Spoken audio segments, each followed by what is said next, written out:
Bonjour mes amis, j'espère que vous avez passé une bonne semaine et que vous avez pu se joindre à nous pour le lancement online du programme I Will Go, un appel à l'implication totale des membres avec le but d'atteindre le monde pour le Christ.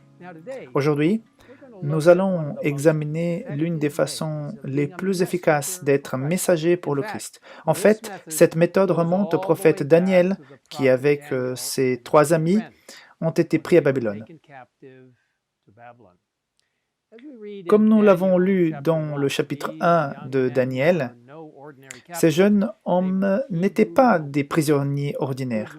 C'étaient des juifs de famille noble, beaux, instruits et intelligents.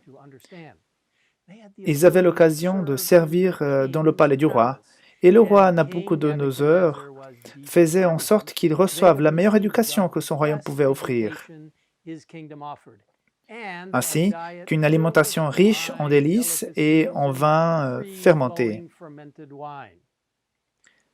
Sans doute, ces 4 jeunes juifs étaient flattés par la générosité du roi, mais au lieu de manger à la table royale, ils demandaient un régime alimentaire très simple, à base de plantes et de l'eau pure.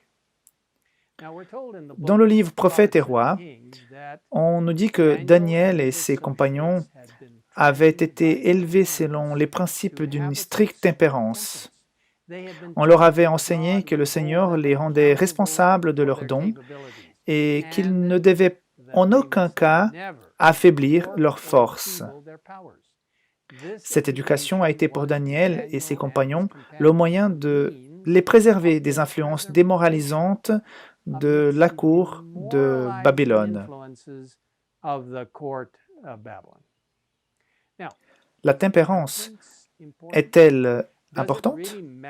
Ce que nous mettons dans notre corps et notre façon de vivre a vraiment de l'importance?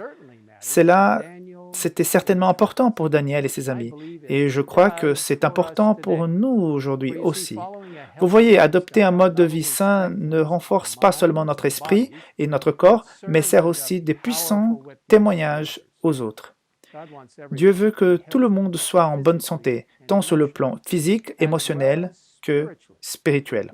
Nous lisons dans la 3e lettre de Jean, verset 2, et il n'y a qu'un seul chapitre dans ce livre donc, au verset 2, « Bien-aimé, je souhaite que tu prospères à tout point de vue et sois en bonne santé, à l'image de ton âme. » Comme il est beau que dans la Bible et l'esprit de prophétie, Dieu ait donné des instructions claires sur la façon de vivre en bonne santé, en nous montrant ce qu'il faut pour mieux manger, boire, comment prendre soin de notre corps.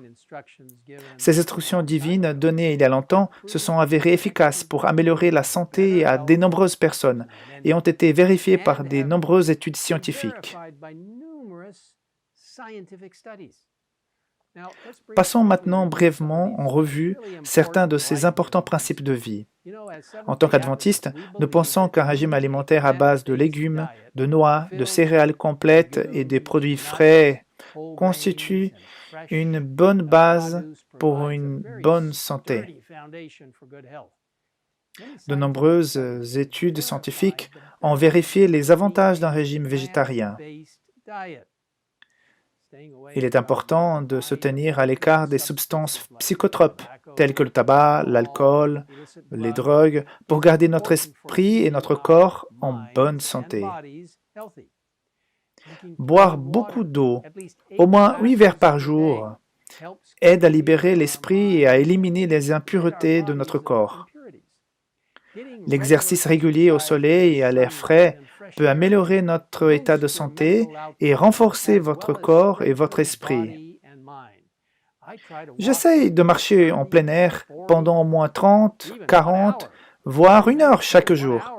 Le repos est également important.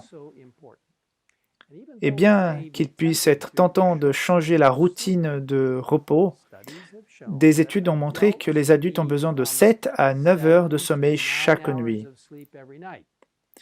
Et les enfants et les jeunes peuvent en avoir besoin de plus. Non seulement le repos physique est important, mais chaque semaine, Dieu nous invite à prendre part au repos spirituel et spécial offert par le sabbat. Nous rappelons de nous reposer de nos activités et de nous confier à lui. Vivre une vie saine et équilibrée physiquement, mentalement et spirituellement est une merveilleuse façon de permettre à l'amour de Jésus de briller à travers nous alors que nous suivons son exemple d'être une bénédiction pour le monde. Si vous souhaitez en savoir plus sur la manière de mener une vie saine ou partager ce que vous avez appris avec d'autres, je vous encourage à télécharger un exemplaire gratuit du livre Santé et bien-être, des secrets qui changent la vie. Il a été écrit par le pasteur Mark Finlay et le Dr Peter Landless. Vous pouvez également télécharger ce livre en ligne. Vous voyez, mes amis, dans Jean 10:10, Jésus dit qu'il veut que nous ayons la vie et que nous l'ayons en abondance. Il nous invite à profiter de cette vie en abondance, par sa grâce, sa puissance, même aujourd'hui.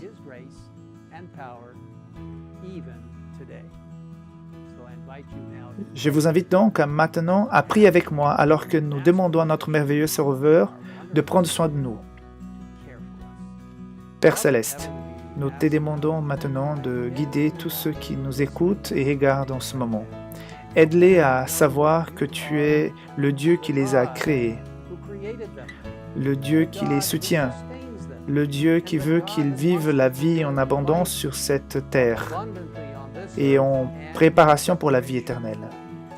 Merci pour tes principes de santé, merci pour la forme sanitaire, merci de nous donner l'occasion non seulement de la vivre par ta grâce, par tes enseignements, mais aussi de la partager avec les autres, car nous savons que la santé est si importante non seulement pour l'aspect physique, mais aussi pour le spirituel. Merci de nous avoir écoutés au nom de Jésus. Amen. Amen.